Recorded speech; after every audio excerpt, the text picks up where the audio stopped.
Hi everyone, it's Wednesday, which means it's Kat's turn to talk about our truth topic. This week we're talking about books and what we're currently reading. For me, reading isn't a huge priority right now. Next week we're opening a show at Weathervane Playhouse called The Mystery of Edwin Drood. So most of my reading material has been my libretto and my prompt book. I love working on shows and having prompt books because they're one of the few books that you're actually encouraged to write in. I'm in the ensemble, which means I'm one of the background characters. I don't have any speaking parts or anything, but it's a very complicated show. So I mean, even someone like me who's just an ensemble, which in this show saying just an ensemble member is kind of stupid because we're on stage for almost the entire show. I literally get 5 or 10 minute breaks throughout the whole show where I'm not on stage. So I mean, it's a pretty hefty chunk of the show. So I mean, I have notes everywhere, enter stage right, cross stage left, lots of crazy stuff. And I really enjoy it because musicals are usually comedies, so it's really interesting to kind of read through a prompt book and you get an idea of how you think the characters are going to sound in your head, but when you get in the room with the other actors, and they start reading their lines and saying their lines and really acting the character, a lot of times it's totally different from what you think it should be, and most of the time I would say it's better.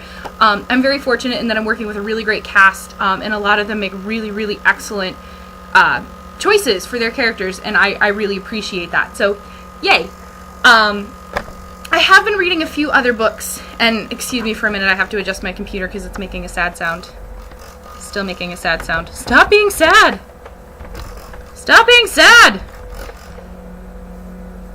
Okay, now it's wobbling. I'm not touching it. Okay, we're good.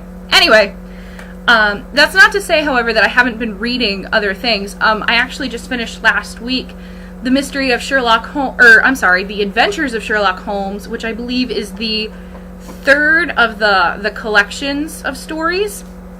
And for anyone who hasn't read them, the whole premise is that Dr. Watson, Sherlock Holmes' friend, documents all of his adventures into kind of like an encyclopedia, and it's really interesting to kind of see everything from that secondish, thirdish person kind of point of view, just because you get to have the dialogue between the two characters, but you also get Watson's impressions of the case and of Holmes himself, which is something that you really don't get in a first-person type of narrative, and I really enjoy that. If you haven't read it, definitely do. I'm planning on reading the rest of Sir Arthur Conan Doyle's Sherlock Holmes stories as soon as I get time. So I finished that last week, and then this week I just had a revelation that I haven't read a lot of the great classics. You know those lists that go around that say, most people haven't read half of these 100 books or whatever? Well, I've taken a bunch of those tests, and it's really sad, the number of classic books that I have never read or had any interest in reading. So I've decided to rectify that, and I actually just purchased Wuthering Heights on my e-reader, which is my iPhone, because I'm poor and can't afford to get a special device devoted to reading. But it works out, and I have my phone with me everywhere, so I always have something to read. I'm not super far into it, but I like it so far. If I get a chance later, I'll update you guys on how I'm doing.